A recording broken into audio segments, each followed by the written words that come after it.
Hello दोस्तों, into the life में आपका स्वागत है। और आज मैं आपके लिए एक वीडियो लेकर आई हूँ और इस वीडियो का कनेक्शन है आने वाली फिल्म और हमारी माइथोलॉजिकल हिस्ट्री से भी।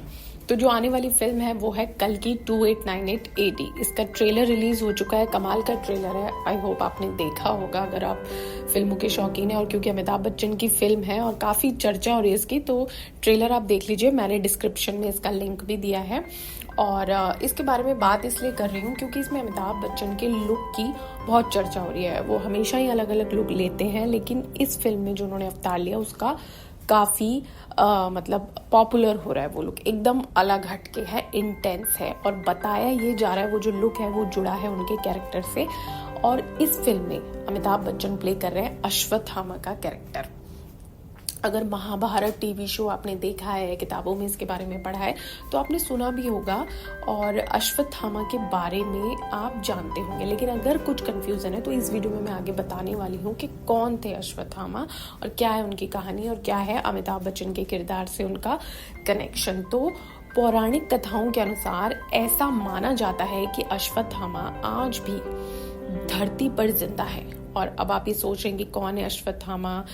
तो अश्वत्थामा एक गुरु द्रोणाचार्य और उनकी पत्नी कृपी के पुत्र। बताया जाता है कि अश्वत्थामा भी अपने पिता की तरह ही शास्त्र और शस्त्र दोनों में निपुण थे, एक्सपर्ट थे। और उनकी जो पैदाइश थी वो भगवान शिव के वरदान से हुई थी। इसके लिए द्रोणाचार्य और कृपी ने कठिन तप किया था और तब शिव ने प्रसन्न होकर उन्हें संतान प्राप्ति का वरदान दिया था। लेकिन जब अश्वत्थामा का जन्म हुआ था तो उस वक्त आसमान से घोड़े जैसी आवाजें आने लगी, ऐसा बताया जाता है। और इसीलिए उनका नाम पड़ा अश्वत्थामा। अश्व यानी घोड़ा, संस्कृत में घोड़े को अश्व कहा जाता है, वहीं से उनका नाम पड़ा अश्वत्थामा।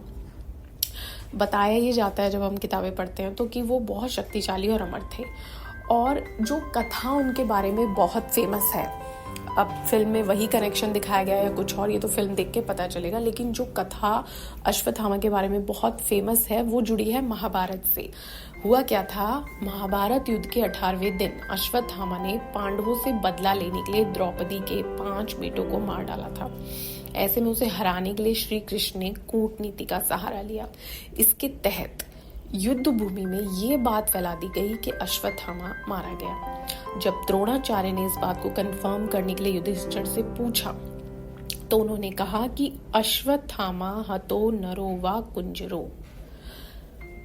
अश्वत्थामा हतो नरो वा कुंजरो वा, यानी अश्वत्थामा मारा गया है लेकिन मुझे नहीं पता नर या हाथी।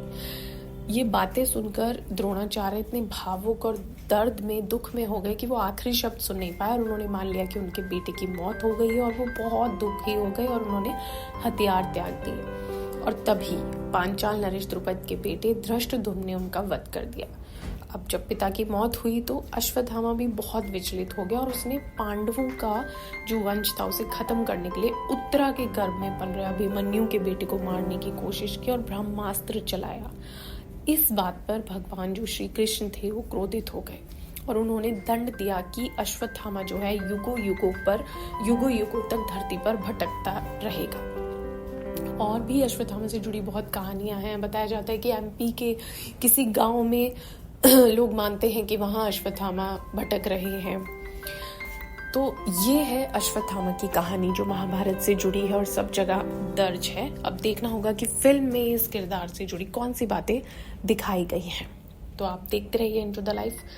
ऐसे ही हमारी जिंदगी और आसपास से जुड़े वीडियोस में आपके साथ शेयर करते रहने की पूरी कोशिश करूंगी। चैनल को प्लीज सब्सक्राइब कर लीजिए और ये वीडियो शेयर भी कर दीजिए।